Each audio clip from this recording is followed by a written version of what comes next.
Bonjour, bonsoir à tous, ici votre hôte New Dracula et bienvenue pour cette nouvelle vidéo Polyphilo. Et oui, nous sommes sur la période d'Halloween ce soir. Et oui, nous sommes sur la nuit d'Halloween. Et je me suis dit, autrefois on avait abordé le sujet sur les vampires. Et maintenant, j'ai décidé de faire l'inverse. Eh ouais, on inverse. Et on parle d'une espèce de monstre dont on n'a pas... on en a un peu parlé. Mais pas en détail, alors que c'est pourtant, c'est un peu des monstres rivaux aux vampires, comme les nains sont rivaux aux elfes dans la fiction. Et en quoi cela concerne la psychologie de l'homme? Eh bien c'est ce que nous allons voir, il s'agit des loups-garous. Du coup, c'est parti! Oui, parce qu'effectivement, il faut le dire que je vous remarquerai que le loup revient très souvent dans le lycanthropisme, et pour une bonne raison. C'est que dans la mythologie du loup-garou, eh bien l'homme a toujours été fasciné par le loup, représentant symboliquement le côté chasse à la meute, mais également le côté loup solitaire, notamment le côté sombre de l'être humain. Ce qui fait qu'aussi que le loup a été beaucoup diabolisé dans nombre de contes, façon le petit chaperon rouge, par exemple, ou les trois petits cochons, pour ne citer que cela. Donc, vous allez me dire... Ok, mais du coup, pour un loup-garou, quels sont en fait les troubles qu'il y a par rapport à notre réalité? Eh bien, c'est très simple. Sadisme, rage, maladie mentale, tout y passe pour expliquer les origines du lycanthropisme dans notre monde à nous. Notamment, eh bien, j'avais vu sur la vidéo Polyphilo sur les vampires que j'ai parlé notamment du vampirisme clinique. Mais le lycanthropisme clinique, ça existe aussi. Et ouais, on parle ici du fait de se prendre pour un loup, d'être enragé de ouf, et justement, avec de gros risques de, comment dire cela, en étant propre sur YouTube.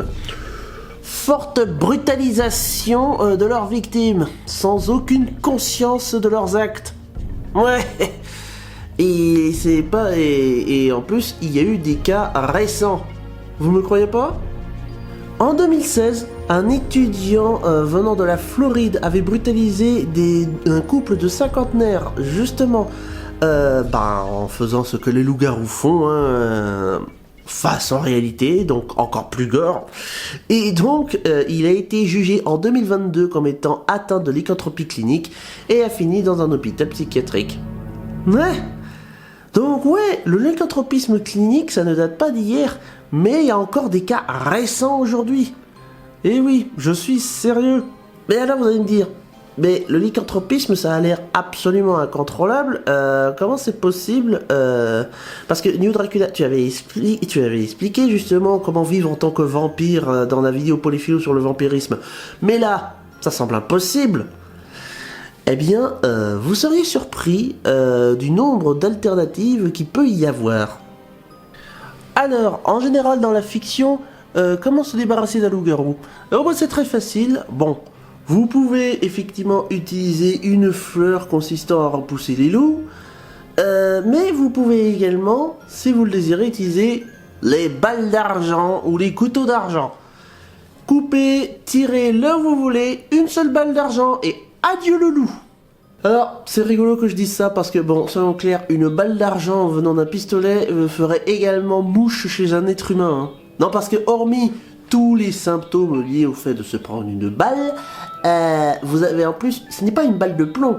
Non, c'est pas une balle de pistolet classique, non, c'est une balle d'argent. Vous savez ce que ça fait de se forcer une certaine quantité d'argent dans le corps? Eh ben, ça vous donne des maux de tête, des troubles respiratoires, et à la fin, bye bye. Donc oui, c'est un peu comme le vampire en fait. Les faiblesses du loup-garou sont très applicables chez l'être humain également. Donc ouais. Yikes. Alors, est-il possible de vivre en loup-garou en société? Alors, exactement comme pour le vampirisme, oui, il y a des sectes qui existent, comme toujours. Mais, au-delà de ça, disons que c'est pas très faisable en réalité, parce que autant pour le vampirisme, bon, on peut rester humain, être plus rationnel. Mais les loups-garous, la plupart du temps, Le lycanthropisme clinique, c'est dû à des conditions qui font que, souvent, les cas concernés sont incontrôlables. C'est ça le problème. Ça se soigne, bien sûr, mais c'est mais c'est encore plus compliqué au final que le vampirisme clinique. C'est plus compliqué parce que autant le vampirisme clinique, bon, ça peut être des pulsions dues à une manière de penser, donc du coup on peut encore raisonner un minimum. Autant avec le lycanthropisme clinique, les patients se comportent littéralement comme des loups. Donc déjà il y a la barrière du langage, et ensuite il y a tout simplement le problème de maîtriser la personne concernée. Parce que basiquement, le lycanthropisme clinique, c'est un peu un être humain qui revient à l'état sauvage psychologiquement en fait. Donc c'est beaucoup plus compliqué à gérer. À part ça, il y a tout ce qui est jeu de rôle, jeu de société comme le loup-garou d'ailleurs. Ouais, le loup de tierce-lieu, c'est littéralement un jeu de société basé sur le loup-garou, ouais. Mais soyons honnêtes, ça ne vole pas plus haut que ça, hélas. Mais alors, pourquoi est-ce que les gens veulent se comporter en tant que loup ? Eh ben, vous seriez surpris, parce qu'en réalité, lycanthropisme, on pourrait croire que ça désigne notamment le roi Lycaron qui aurait mangé son plus jeune fils, les dieux l'auraient maudit, il se serait transformé en loup. Ouais, tout cela relève du fantastique, pas vrai, puis il y a que les loups, pas vrai. Vous avez tellement tort. Ouais, le lycanthropisme, ça désigne surtout un être humain qui se comporte comme un animal en particulier. Donc ça ne touche pas que les loups, ça peut toucher n'importe quel autre animal. Alors, ce genre de cas de lycanthropisme existe plus dans la fiction que dans la réalité. Mais, et là, je pense à une théorie sur pourquoi est-ce que l'être humain veut devenir comme un loup géant humanoïde. Et là, je reviens au sujet précédent, le mois dernier. Est-ce que ce serait pas... le mois dernier. Au début de ce mois. Vous savez, la dernière vidéo Polyphilo avant celle-ci. Et je me demande si l'homme n'est pas tout simplement envieux des animaux et de leur liberté par rapport à la société qu'il s'est créée lui-même. Ok, je m'explique. Vous savez, l'homme, pour vivre en société, avec ses semblables, a décidé de créer ce qui s'appelle justement le concept de société. Donc la société a ses codes, la société a ses règles, et du coup, beaucoup de règles à appliquer pour que tout un chacun puisse vivre en collaboration les uns avec les autres. Sauf qu'évidemment, vous vous en doutez, et là je vais dire quelque chose d'évident, mais les animaux sauvages ne répondent pas au même code de vie que nous autres êtres humains. Ok, merci Captain Obvious, ça c'est logique. Mais, et s'il y avait des êtres humains qui finissaient par envier ces animaux, sachant que déjà, là-dedans, ça ne va pas du tout à cette période de leur vie, et qu'ils finissent par développer ces troubles. Vous y avez pas pensé ? Non, parce que, soyons clairs, même moi, j'aimerais bien voler dans les airs, respirer sous l'eau, faire des bonds de 3 mètres façon tigre, mais malheureusement, j'en suis incapable. Et la plupart des êtres humains en sont incapables. Donc, psychologiquement, je pense que l'homme a beaucoup envié les animaux à travers les siècles, si ce n'est les millénaires d'ailleurs, et qu'au final, à force de vivre dans une société de plus en plus imbriquée, forcément, la frustration finit par monter, l'envie avec, et il y en a qui craquent. Et ce n'est pas anodin que je mette ma main dans cette position, parce qu'il y a, je pense, une solution à cette envie psychologique. Vous savez ce que c'est ? C'est de récapituler tout ce que l'être humain est capable de faire sans internet, sans le feu, juste main et tête et corps physique. Vous êtes prêts ? C'est parti, on va citer quelques petits records chez l'être humain. Et oui, parce que l'être humain a quand même des capacités assez surhumaines à condition de s'adapter. Tel est notre véritable super pouvoir à nous, êtres humains que nous sommes. Nous sommes des monstres de la nature. tout simplement pas parce que nous avons la même chose que les vampires des fictions ou dans la mythologie des loups-garous. Non, non, non, non, non, non, non. Nous sommes capables de nous adapter aux lieux les plus extrêmes. Ceux qui escaladent les montagnes, eh ben, ils ont réussi à nullifier ce qui faisait l'hormone de la peur dans le cerveau. Ça a été étudié scientifiquement. Les Sherpas du Népal survivent à des milieux montagnards où il y a 40% d'oxygène de moins, par exemple. Et ensuite, il y a la tribu des Bajo, notamment en Indonésie et en Malaisie, que la rate au niveau de leur estomac est devenue plus grande, c'est littéralement gonflé, pour justement s'adapter au fait de plonger génération par génération dans l'eau. Ces gens-là sont capables de te tenir quand même 12 minutes à 70 mètres de profondeur sous l'eau. Et là, je parle pas d'équipement de plongée ou quoi que ce soit. Non, non, non, non. Je parle vraiment naturellement. Sans équipement de plongée, sans bouteille d'oxygène, rien. 12 minutes à tenir à 70 mètres de profondeur sous l'eau, sans équipement, c'est quand même pas mal comme adaptation. Parce que oui, on parle justement des loups-garous et des vampires pour leurs réflexes surnaturels en mode... je sais pas moi, par exemple... Je vous ai eu, pas vrai? Mais ça, c'est rien comparé quand même au samouraï Isao Machi. Un samouraï moderne de notre époque, que si vous essayez de lui tirer dessus et qu'il a un katana sur lui, le mec coupe la balle en deux avec son épée. Vous imaginez le temps de vitesse de réflexe humain chez un être humain pour arriver à ce résultat? Et sans parler d'un certain Bob Munden, qui est capable de tirer en 1/10 de seconde. Genre t'imagines, tu essaies de dégainer ton flingue pour réussir à toucher ta cible plus vite que lui, et ben lui, terminé. Voilà.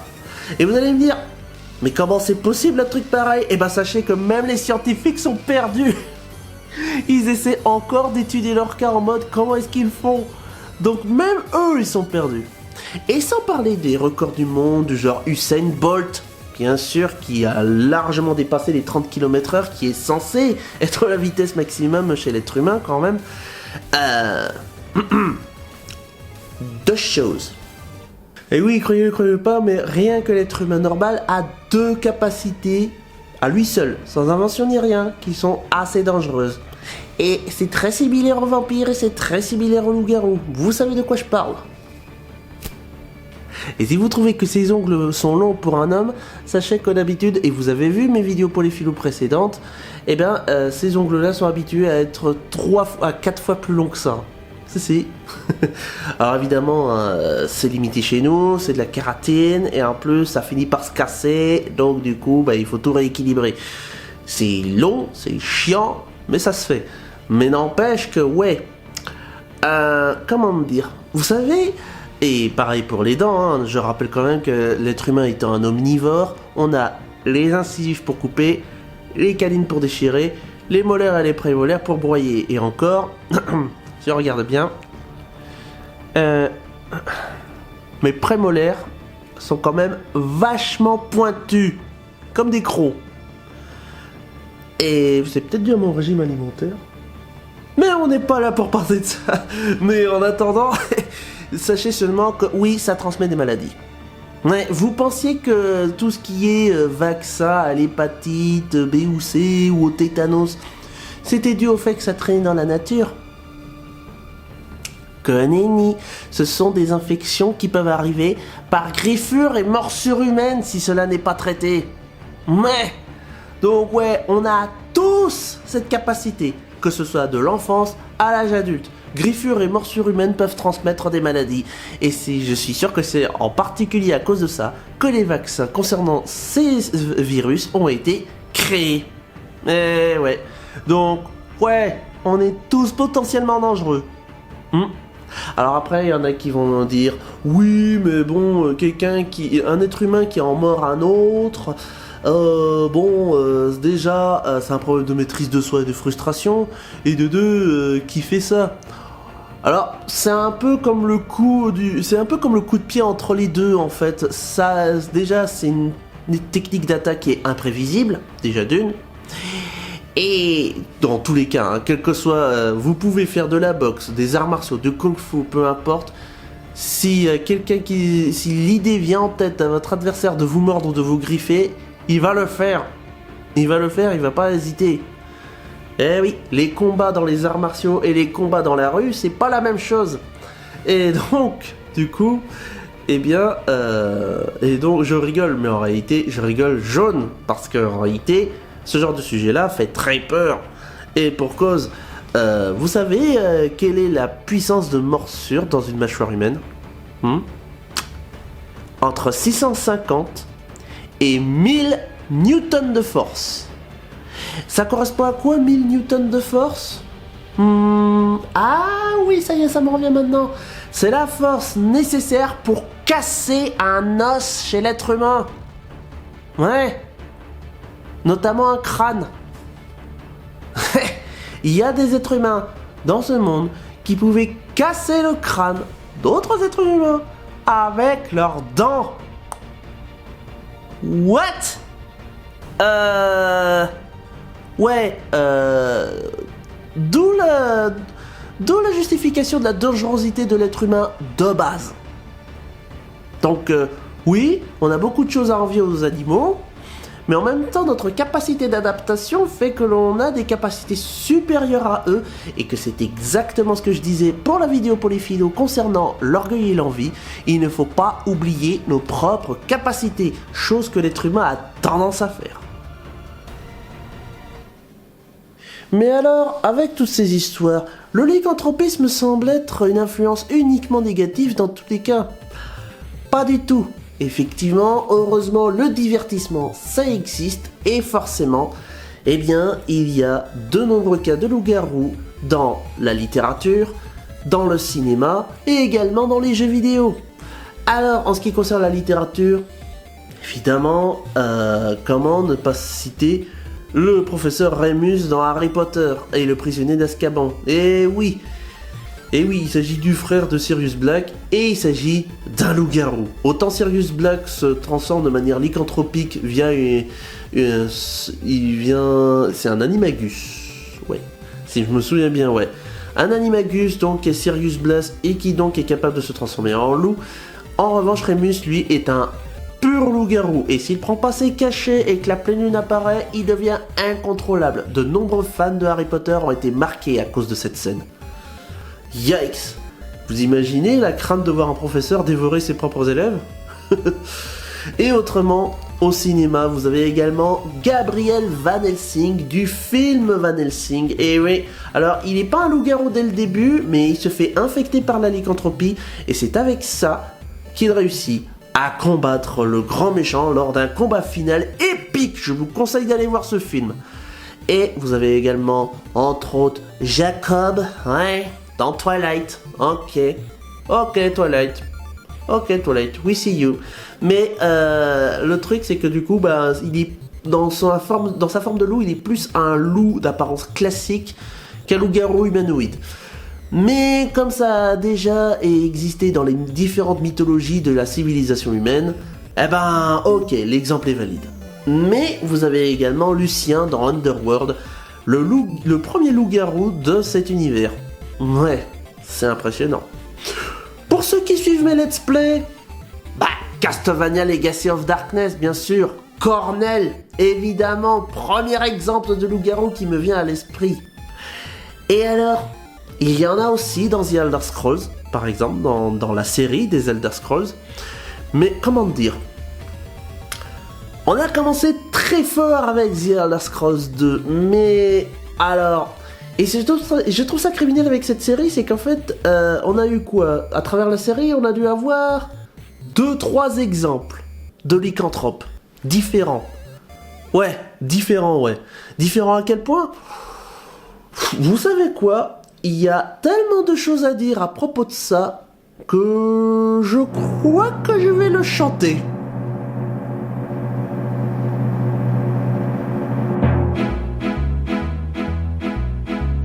Dans tous les pays de Tamriel, bien sûr, vous avez tous les classiques loups-garous. Mais si vous avez joué à Skyrim dans Bordeaux, vous pouviez croiser des ours-garous. Et si vous alliez à Trashot dans The Elder Scrolls 2, vous avez des sangliers-garous. Et si vous étiez dans les milieux océaniques, vous pouviez tomber sur des requins-garous. Les habitantes sphères deviennent des lions-garous, ceux du marais noir des crocodiles-garous. Et ceux de Valboisé deviennent des aigles-garous, des noctules-garous.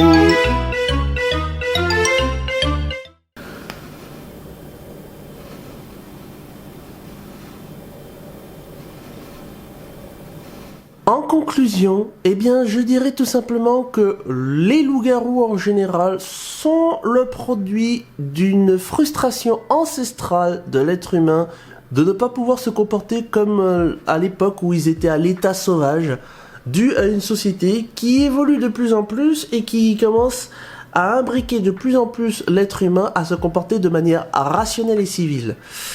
Mais je pense également que ouais, le loup-garou, c'est une mythologie qui va rester à travers les années. Ouais, parce que oui, depuis des temps immémoriaux, que de la mythologie grecque jusqu'en 2016 à 2022, eh bien, il y a toujours eu des cas de lycanthropisme.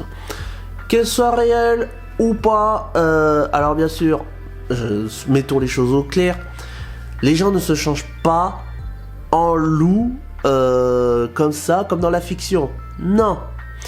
Mais le truc c'est que le lycanthropisme est quand même, notamment le lycanthropisme clinique, est quand même une maladie de trouble mental grave.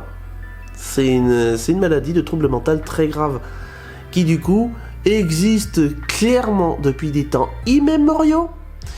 Et donc le problème c'est que selon ma théorie, laissez-moi dans les commentaires vos théories quant aux origines de cette maladie, mais je pense que selon moi c'est dû à l'envie de l'être humain envers l'animal, parce que comme je l'ai dit pour la vidéo pour les philos pour l'envie, et je vais le dire en général, l'homme est le seul être vivant qui se déteste lui-même. C'est le seul, alors qu'il a tellement de capacités incroyables que les animaux, eux, n'ont pas. Ah sûr, on ne respire pas sous l'eau, on ne vole pas comme les oiseaux, on ne court pas à quatre pattes aussi vite que les loups, on n'a pas une force de morsure incroyable comme les crocodiles, on ne bondit pas à plusieurs mètres de haut comme un tigre, c'est sûr. Mais nous avons quand même notre capacité d'adaptation qui justement nous permet de nous hisser vers le haut comparé au reste de la nature. Et il faut prendre ça en compte. Oui, c'est beaucoup plus lent comparé aux autres espèces animales, mais ça existe. Nous en sommes là, et nous avons été capables de nous adapter à des lieux hostiles, encore, et encore, et encore. Insérer ici un certain pays de l'Europe de l'Ouest. Bref, du coup, sur cette blague vaseuse, on va s'arrêter là en ce qui concerne cette vidéo Polyphilo. Eh bien écoutez, je vous remercie à tous d'avoir regardé cette vidéo Polyphilo jusqu'au bout. Ça faisait super longtemps que j'avais pas traité d'un autre sujet et j'avoue que ça fait du bien après avoir fini la série des péchés capitaux. Mais en attendant, eh bien écoutez, c'était votre hôte New Dracula. N'hésitez pas à aller me voir sur les réseaux sociaux tels que Facebook, Twitter et Discord, ainsi que sur Patreon pour soutenir la page TikTok, Twitch et YouTube. N'hésitez donc pas à aller me voir sur TikTok dans New Dracula Bridge pour voir les meilleurs moments entre Twitch et YouTube. N'hésitez pas à venir me voir en direct pour les let's play sur The New Dracula Show, sur lequel, eh bien, vous pouvez me soutenir encore plus. Et n'hésitez surtout pas à vous abonner, liker, partager, mettez un commentaire à cette vidéo si cela vous a plu. Et en attendant, eh ben, je vous dis à très bientôt sur la chaîne New Dracula. Allez, et joyeux Halloween à tous au passage.